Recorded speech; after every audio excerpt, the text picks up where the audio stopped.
Hello, how you doing? My name is Tim McGarry. I used to be known as a comedian, ladies and gentlemen. Not anymore. Do you know where I get stopped at most as I travel across Northern Ireland? Go, you're a big Reds fan, you're a Cliftonville fan. I am a massive Cliftonville fan. So this is why, ladies and gentlemen, I am in slight heaven here. I'm in Mick and Annie's bar. Somebody's already bought me a pint, but I'm with two Cliftonville legends, absolute legends, ladies and gentlemen, Mr. Boyce and Joe the Gold Gormley, and we're here to discuss a few things about your life and your career and all of that. But Joe, big date coming up on July the 6th. Tell us a little bit about what's happening on July the 6th.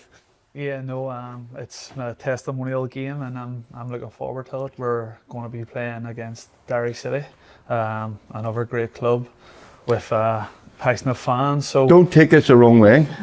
Don't take this the wrong way. But a couple of years ago, did you know of a testimonial season? I did a fucking gig for you with a dinner for you. What are you at now? Are you getting another fucking testimonial? What's going on here? Yeah, well, I just proposed to my partner. Oh, right, okay. It's like that, so, is it? We're trying to pay for the wedding. Yeah, well, we're playing for Joe's wedding, ladies and gentlemen. That's a fine. I'm happy to contribute to it because a couple of years ago there were gigs and stuff and it was great. But I suppose a couple of years ago we all thought Joe Gormley finished. Like, you'll never see him again. He's crap, isn't he? He's ancient. Yeah. How many goals did you score this season, Joe? 23. 23. Yeah. 23.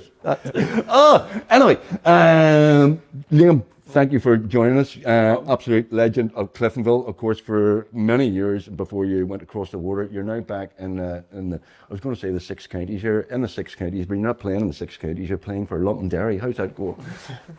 It's going well. We had a bit of a rough start, but thankfully we come through that and got a good run of wins, and we're sort of challenging at the top of the table. So right. Yeah, it's looking good now.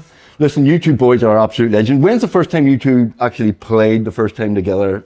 When was your, well, everybody, Cliftonville fans will remember 2012-2013 season, 2013-2014, when you two were completely on fire. You played the season before that, didn't you, together? Or were you... The reserves, no? I actually think our first few games were with the reserves, yeah. Really? The two of us played up For about 6 months. Yeah, I think one was terrible, and then yeah, we played in the reserves together for like 3 or 4 months. I remember you went to Werder Bremen, didn't you? What age were you when you went to Werder Bremen and then you came back? Were you playing for Cliftonville and then you went to Werder Bremen? Yeah, until I was 19, and then I left like in the end of August, the transfer window. But then no one wanted to save me, so I came back. And then I played a couple of games and was shocking. And then I ended up in the reserves, and then that's when Joe just joined. So Wait, what year was that? Partnership, 2011. Yeah, 2011 was the year when won the County Antrim Shield, I think, the first year, was it? Or no, Yeah. you meant, were you there then? No, you come on school. Yeah. Over. Just like 2 old man. I can't remember what day of the week it is. 2011, 12, I I think it was. remember yesterday. So when was your debut then, full debut for Cliftonville? It was a friendly in Wales against TNS. So Right. yeah, it was only, obviously it was only a friendly, like, but I can't even remember what my first league game was. So Can you not? no, I don't even. Someone asked me, I think it's that long ago. Right, well, let's go back then to 2012, 2013. Every Cliftonville fan, before 4th of May 2024, which we'll talk about someday. 13th of April 2013, everybody remembers Jody McMullen scoring that penalty to beat Linfield 3-2, win the league. But that entire season, I mean, you two guys were the spine of, a really superb Cliftonville team, weren't you? Yeah, no, it was a super team. It was a super year as well. I think I got in with a bit of luck.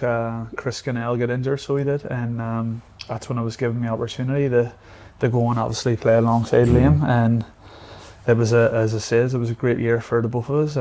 We scored, I think Liam scored 36 or something. I scored. Acting like he broke the record the next year. 30-year-old record, he broke it a year later. So, but no. You scored 36 in that season. 37 the next one. Yeah. No, I remember it was some season, and I remember the spine of that team. You're talking CC, Connor Devlin, off the top of my head, Ryan Catney in that team, Barry Johnson, was Jody McMullen in that team, Ronan Skinnell, Mark Smith. Mark Smith, Jesus, yeah. I mean, what a team. No, the team was incredible, and I think that we done so well because we were all so close together.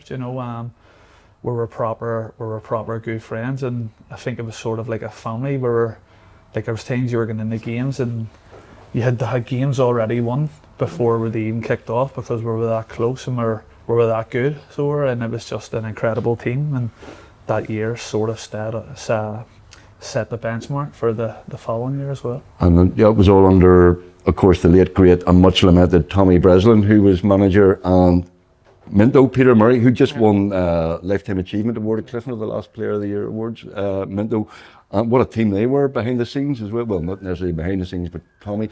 What was it like working with them? What was their relationship with you guys? Did they shout at you? I heard that Tommy was the quiet man who, was the tactician, and then Minto came in and chewed the bollocks off you when you got things wrong. Is that right? Yeah, I know. I think sorry, the peelers are coming for you. It's all right. No, I think Tommy took the pressure off the players.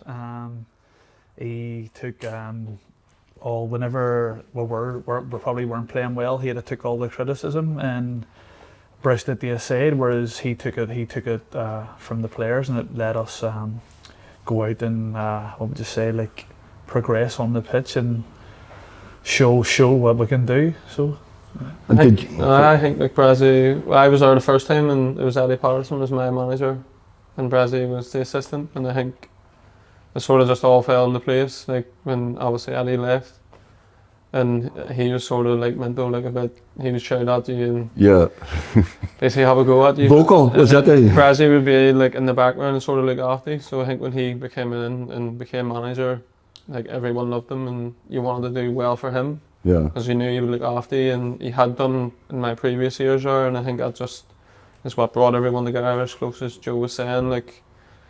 And then if we were getting too far ahead of ourselves, it would be Minto to bring you back down there. All right, okay. He would put you in your place, would he? 100%. A couple of times he's come in. Yeah, were you Player of the Year that year? I mean, were you Player of the Year? The first year we won the league, yeah. You were. I mean, and I remember that at the time everybody was saying, and I want you to take it as a compliment, no disrespect, Joe, but people were going, "He's too good for the Irish League." You were just on fire that entire season, weren't you? Yeah, it was fun. It was funny. It was actually, Brazzy, I would say, probably one of the main reasons it happened, because I said I was in the reserves, and that's when I first played with Joe, like confidence low, and it was like first 6 months I was in the reserves just after coming back, and I was thinking like, what's happening here? And then I think we played Calmars that we beat 1-0 at home. Oh, I was actually on the bench, and Brazzy put me on, and like we had a goal kick, and I come on, kicked it up, I took it down and scored, and it just sort of all clicked from then, like your low confidence, and you win the match in Europe, and then everyone just gets around you, and it just took off from there. And people talk about sort of a special relationship between a striker and you're a striker as well as a midfielder, attacking midfielder, but I mean the relationship between you two on the pitch was very, very important. I mean, you kind of instinctively knew where he was going to put the ball, you kind of knew instinctively where he was going to be, is that right? Yeah, no, as I say, I was like, whenever people ask me about playing with players, he's probably the best that I've ever played with. Not only because he's sitting here, and you hear that? And I'd probably seriously, yeah, I tell it to everyone. But listen, Boyce, he could do everything. He could hold the ball up, he could run, he could get by players, and I was just hoping whenever he did. You used to be able to run too. Yeah, just running behind. That's about it. But he had everything. Yeah. Yeah, no, he could pick a pass, and it was just obviously once he had the ball, it was just about. To find the right run and get in the right space, and he would find you no matter what. Right. I thought it was just like we were perfect for sure at the right time. Like I always wanted to go and get the ball, and I just knew I just had to kick it in behind. Joe would run and score. Yeah. So I knew if I passed it forward, I was going to get an assist. And he's obviously being humble and saying like he can only score goals, but he does everything. Like you don't score that many goals for that many years to. Yeah. Not be a great player, so... No, you do not indeed. How many are you on now? 293? So 7 needed next season to make 300. Yeah. 7 goals, that's kind of mind-blowing, isn't it? I'm old enough to remember when you scored 172 to beat... I'm sure people are bored hearing this, but my Uncle Kevin used to play for Cliftonville, scored 171. Top goal scorer for 50-something years until you got 171 against Crusaders, wasn't it? I remember that. Was, Was it a penalty or did I? Yeah, it was a penalty. Yeah. See, my memory's not that bad. That's great. 171, now you're on 290. Sorry, I shouldn't swear during these. So, Boyce, he's told you you're the best he's ever played with. you want to reciprocate and say he's 100%. he's in the top 10 of players you've ever played with? Nah, like as a forward, he's the best forward I've ever played with. I think it was just like we worked so well together. Like anything I wasn't good at, he was the best at. Yeah. And anything he wasn't so good at, I could do. So I think it was like just holding it up and stuff. I would get us up the pitch and he would always be waiting. And once with our team, especially when we get in their half, we knew we were going to create a chance. And if it was the fault of him, it was going in the net. Yeah. I mean, that whole season we were just on fire, weren't we? There were some memorable games. There was a 3-1 against Linfield that I remember particularly at Windsor. Yep. And you both scored, did you? You scored a very, very nice goal. Yeah, you scored 2. I scored 2.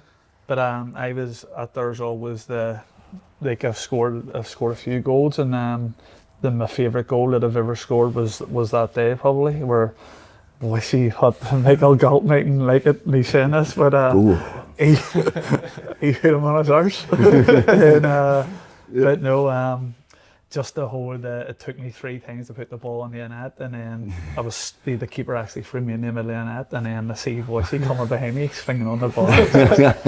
Yes, I've seen that footage. Yes. That was probably not one of your best goals. No, but it was probably one of my most favourite goals that I've ever scored, and till this day it still is. I think that was one of the most important matches though, because I think we weren't even top that day. That was Yeah. New Year's Day, was it? Yeah, I think we were behind by. And I think when we won that, I think we won every game till we won the league. So to go there and never winning leagues before, and I thought that just sort of gave us the confidence that we're the best team. Obviously, Northern Ireland being Northern Ireland, we're football rivalries are all fine, but there's there's never any edge to it. But beating Linfield is fucking great.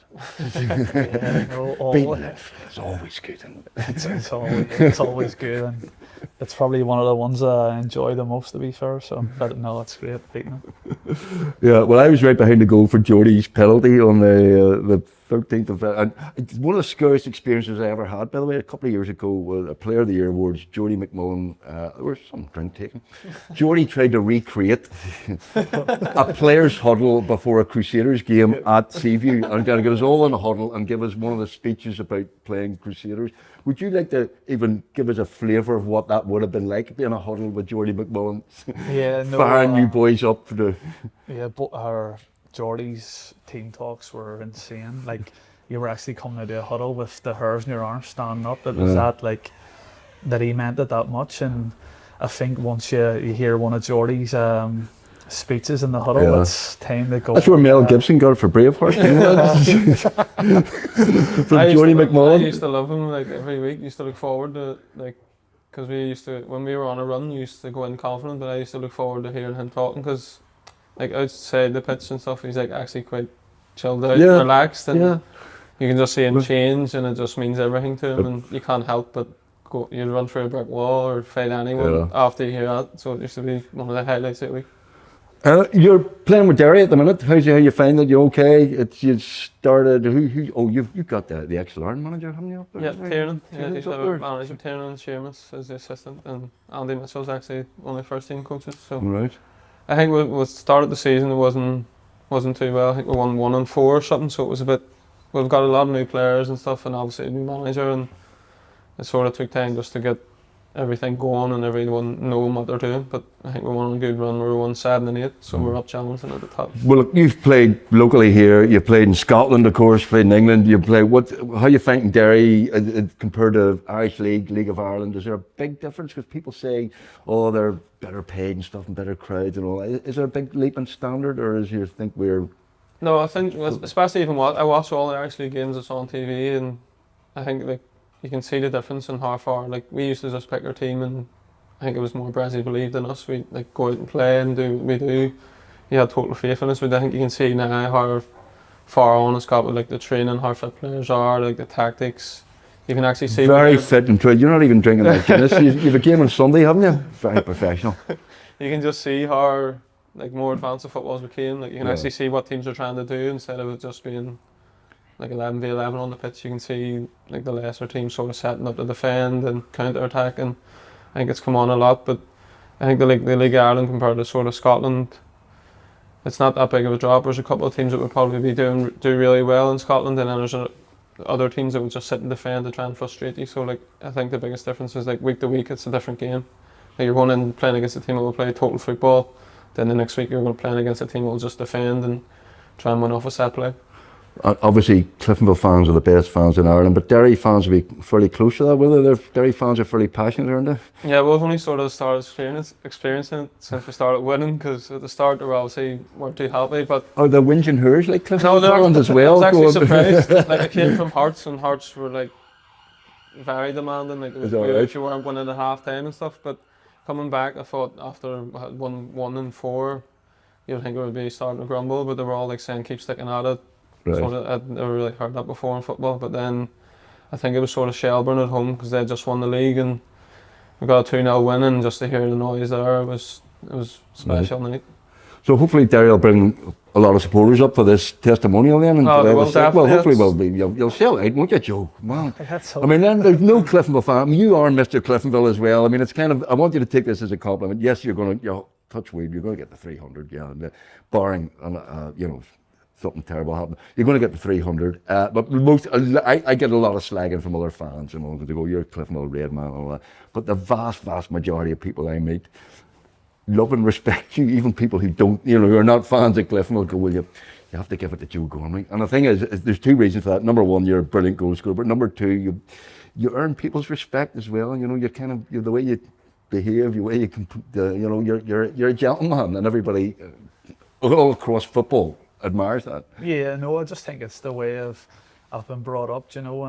I treat people with respect who respect me, and I try and give it me all whenever I do play for the Reds. And listen, and sometimes I do give a bit of grief back, but I mean no harm by it. But absolutely natural.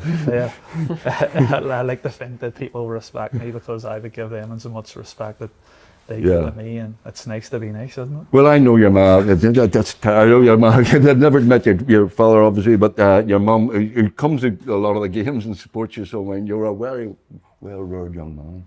Oh yeah, no, I just think obviously with great parenting growing up from my mum and my dad, it's I was well looked after, and if I didn't treat people with respect, I'd probably give you a clipper in the ear. Or like it, yes. But life's treating you well now. You're getting married, and how many wins have you got now? Two boys. Two boys. No, I've just proposed to my partner 2 days ago. Oh, 2 days ago? Yeah, so we're only hearing this now. Oh wow. Yeah, so congratulations. Yeah, no, two kids, beautiful partner who I love and adore. So everything's going well. So you waited until you signed another contract with Cliftonville before you proposed then? You're definitely getting another season. The testimonial will pay for what? The cake, the cars, the flowers, the stag. Yeah, hopefully. we might go to Vegas, who knows? We'll see how it goes. Well, I did Chrissy Kern's wedding for nothing, so I'll do yours for half. Happy days. Yeah, $5,000. No, but look, seriously, I mean, I'm delighted the club are doing this for you on July the 6th. I mean, you are Mr. Cliftonville. Hopefully the fans will turn out in their numbers. You think they will? We've got a great team up in Derry coming down. They're sending down a full team, aren't they? They're sending down so it'll be a competitive enough match, won't it? Yeah, no, it's one. I mean, it's a pretty. We're in Europe as well, so it's a proper. We'll take it fairly seriously, won't we? No, 100%. I'm looking forward to it, especially playing the same pitch as Liam again. So it'll be great. Playing against him, but you know what he's like. Yeah. Hopefully, no, but it'll be a great experience, especially for Cliftonville getting into Europe. It's an important game and it's another game you want to try and do well, because who knows who we're going to get in the Europa Leagues or Conference League, so it'll be a tough test. Could be some Pats Athletic apparently. Yeah, hopefully not, because you want a foreign trip, do you? Somewhere we have a bit of sun and we can chill out. But no, it'd be whoever we get, it'll be a good experience against Willow. Well, look, I mean, the Irish Cup final, obviously very disappointing, but the way the boys bounced back against Glentoran, and I couldn't make that. I was at the Coleraine game, and what a game, what an atmosphere the fans brought to that as well, and your role in it, and falling down and getting their keeper sent off. Fantastic. No, it was. It's a brutal assault on by the way. It's a brutal assault on that. No, especially after Considering what a season we've had. the defeat in the Irish Cup, it was.